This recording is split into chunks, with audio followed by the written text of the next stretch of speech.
Seekers, welcome back. Zach here. This is an unexpected post, but CNN has had up this cover story for the majority of the day with the exact same headlines.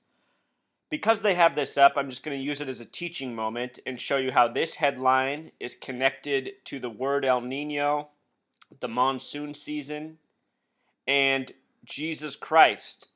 If you were not aware, El Nino is named after Jesus Christ, which we will get to. Earlier today, this was the picture CNN was using, but the same headline: significant in strengthening, El Nino may be biggest on record and last until spring. Same words, they've just updated the picture. 4-hour gap in pictures here.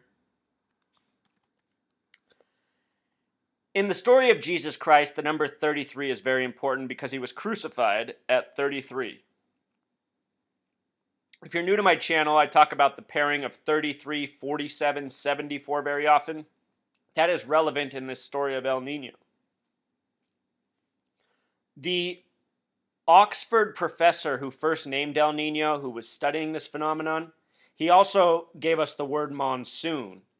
And they both come from the same study, this research in the Pacific on the wet seasons of the year. And notice they both have 33 gematria. If you read about El Nino on Wikipedia and elsewhere, it's not just on Wikipedia, it is mentioned how the phrase El Nino means Christ child or Jesus.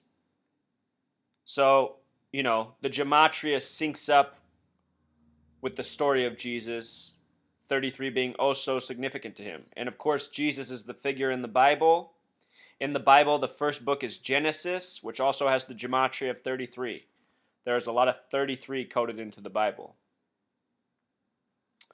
So this phrase right here, significant and strengthening, that they put the emphasis on, has gematria of 137, which is interesting because 137 is the 33rd prime number. And down below, they also said this may be the biggest on record. They could have used a different word, but they went with biggest. Biggest happens to be a word with 33 gematria. All these 33 tributes. And what's concerning about this is the people who do this are people with ill intentions and people who control knowledge and power that is not known to the general public. And there are many people in this world who argue that warfare through weather modernization is a very real thing and something that's been going on for decades. And when I first woke up to the fact that this was even a possibility in this world was after Hurricane Katrina. And back then, whenever I found out things, I liked to pass them through my mother just to see how she would respond, because my mom, she's very mainstream American, but she sees the truth in some things. For example, she always saw the truth of 9/11 too. That day never fooled her. However, when I say that she saw the truth, she sees a little bit more slanted. She thinks it's all the Bush family, but anyway, she just knows not to believe the bullshit. So, I passed this through her. I heard about Hurricane Katrina, weather modification, HARP. That was the first time I heard of HARP, way back in 2005 when Hurricane Katrina happened. I told my mom about it, and she said, "Oh boy, Zach, that is crazy talk." The reason I bring this story up is because back then I didn't think it was crazy talk, even though my mom did. But my mom, becoming more and more awake over the years, she sees the chemical spraying going on in the sky. And anyone who lives in Portland, Oregon, it's impossible not to see, because Portland is very heavily sprayed. I live in Seattle where they do a fair amount of spraying, but every time I go down to Portland, I'm like, what in the world is going on down here? Why are they doing so much spraying in Portland? For people who argue that they think it's to combat pollution from cities, Portland and Seattle are perfect examples of that's not what's going on. Because Seattle is much more populated than Portland, and if they were spraying for those reasons, Seattle would surely be getting sprayed more than Portland. Anyhow, we should really think about all this stuff. How much power, how much influence do the madmen running the show who taunt us with these headlines have? How much are they controlling the extreme weather going on in this nation right now? You know? Here up in the Pacific Northwest, for the first time in my lifetime, I turned 32 this year. For the first time in my lifetime, the mountains didn't open during ski season. No snow in the mountains. First time in my lifetime. Then this year, summer started about 3 months ahead of schedule up here in the Pacific Northwest. No joke. So far, the hottest part of summer has been June and the first half of July. Typically, the hottest part of summer is the end of July and August. It's been cooler since June and July. Things are just way off. Way off. And True Seeker, just to reveal something about myself, I used to pick magic mushrooms. The reason I say I used to is because the last time I picked this spot that used to be so great, it resulted in a foot race with me and a state trooper. I was more committed to running through some blackberry bushes than he was. Anyhow, from that same season where that happened, the whole season was off. I'd never had problems picking magic mushrooms before. I knew this spot to pick them. Great patch where cyan essence grew. And, typically they would start growing in the beginning of October. But this year that the foot race happened, they didn't grow in the beginning of October. And they didn't grow in the middle of October. And typically the window for them is about 1 month. They only grow for a month of the year. This season, the year that it happened, which is a few years ago now, they didn't grow until the beginning of November, more than a month late. And ever since then, it seems like the seasons have just been getting more and more off, like I'm saying right now. Our summer's off by almost a full season here in the Pacific Northwest.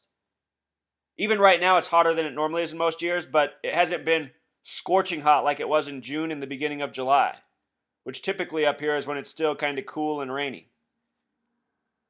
And I know it's not just the Pacific Northwest. Everywhere in the world, the weather is off. There was a stretch of 2 weeks where Alaska had higher average temperatures than Arizona. I mean, how does that even happen? So I just wanted to give this little lesson about El Nino and then talk about how crazy the weather is. Truth Seeker, we ask ourselves why we're bombarded with all these nonsensical stories at the rate we are these days. And part of the reason for that is I think we, as a society, need to be more distracted than we have in the past so that we tune out all the very clear signs around us of the things that are really wrong with the world. People's minds are on shootings, kidnappings, murder, all these things that do exist in the world but aren't really that big of a threat, while tuning out all the real dangerous signs around them, such as the drastically off weather, droughts in some areas, excess rain in others. We got to wake up, people. If you ask what am I doing, let me tell you what I'm doing. I'm 32. When I was 18 after 9/11, my mind went into overdrive and I wanted to figure out some more lies. And I had all sorts of curiosities about food, and I read a lot about food. And I realized right away that by changing our diets, we could do a lot of good for this planet, for ourselves, from, literally saving the environment and resources, to improving our health, to improving our mental clarity, to improving our consciousness, how we treat others. All this stuff is very real, connected to food and who we are as people. And it makes so much sense because food is the fuel of our body. What we put into it gives us our outputs. Sure, we can survive on junk that tastes good, but a lot of us don't realize the opportunity cost of what we would be if we were on, say, a healthier, more beneficial diet. So I've gotten a little bit tangential here, but, these headlines, there's something about it, Truth Seeker. They have more weather in store for us. In this last decade, we've seen unprecedented storms from New Orleans to New York to all sorts of other parts of the world. Here in the United States, we focus so much on our nation, but crazy things are going on all over. The weather's off worldwide. And my question for you is, how much of it is Mother Nature and how much of it is influenced by these madmen. Like I said, my mother thought it was crazy talk 10 years ago. These days she's listening and paying attention and thinking something's up. So I know if my mother's that way, your mother could be that way, your father, your brother, your sister, who's ever been tuning you out. Friends, family, they can all wake up too. Everybody's slowly waking up a little bit more, myself included. All right, Truth Seeker, until next time.